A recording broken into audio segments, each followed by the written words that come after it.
Hello. I went to watch Godzilla vs. Kong the other day, so I want to talk about my impression. If anyone watched this movie, please let me know what you think of it. This video is just my impression, so it may not have obvious spoilers from what I say. But please do not watch it if you don't want to get any information at all. First of all, the overall impression. I watch Hollywood Godzilla movies as wrestling movies, so I think it's enough to enjoy them as simple entertainment. In that sense, my rating for this movie is high. I enjoyed it for a little less than 2 hours, as if I was riding an attraction. If possible, you should definitely watch on a big screen like IMAX. I think it matches a movie the size of Godzilla and King Kong. I don't think it's necessary to put too much effort into the main story or human drama, so I'm not dissatisfied with the fact that the script is not well written. To be honest, I don't care about that. Regarding this movie, anyway, I was happy to watch powerful images of monsters in battle. The battle between Godzilla and King Kong, so in that sense it was the best entertainment value. About plot. I don't think the script is good. I wonder if they couldn't put more effort into the script. I felt that it was overloaded with various details, despite the lack of explanation. However, I felt that some points were cute or absurd, and I burst into laughter in places where I probably shouldn't laugh. The audience may not be looking forward to the depth of the story, so I thought it was a reasonable choice that they didn't focus on that. Instead of making a very good script, they might have focused on making more battle scenes. So, overall, as an entertaining movie, it succeeded. Unfortunately, the villains in this movie were too weak. Both humans and Mechagodzilla.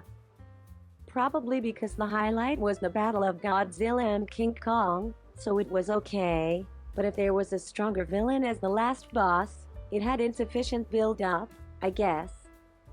About casting. In the first place, the human drama was weak in this movie, so it didn't matter who played the characters. Of course, the main characters are Godzilla and King Kong, so I think anyone could have been cast. Millie Bobby Brown, who appeared in the previous Godzilla movie, has become very beautiful. Looking at her from Stranger Things, I think she's grown tremendously. She's becoming a woman from a girl, and I hope she'll continue to be a good actress. She is my favorite actress among young actors. Also, the girl who talks with King Kong in sign language was very cute. I have no particular impressions about other actors. One young actor named Shinaguri, who is famous in Japan, was cast. Did he need to be? It may be an appearance as a service to a Japanese audience. Although he played a role that seemed to be quite important, at the end, he did not appear at all, as if he had been forgotten, and he had few lines. Although it seems to be an important role, the depth as a character was completely zero. Well, in the first place, the main characters are Kong and Godzilla, so I digress. Also, I burst into laughter a couple of times when he was acting. Although not funny scenes, his acting reminded me of one Japanese comedian.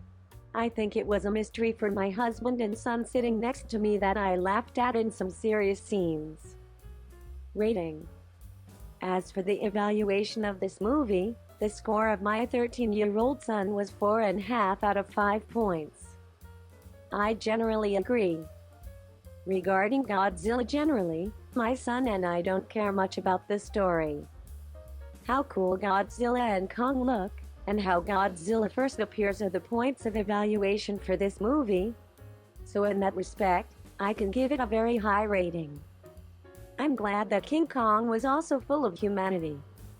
The bad point was that the villain was weak, the modeling of Mechagodzilla wasn't very beautiful, and it was weak, so its battle wasn't that powerful. It was fun to see Kong and Godzilla collaborate to beat Mechagodzilla up. Also, I like that Kong shows the feeling like, I'm stronger, I'm the best.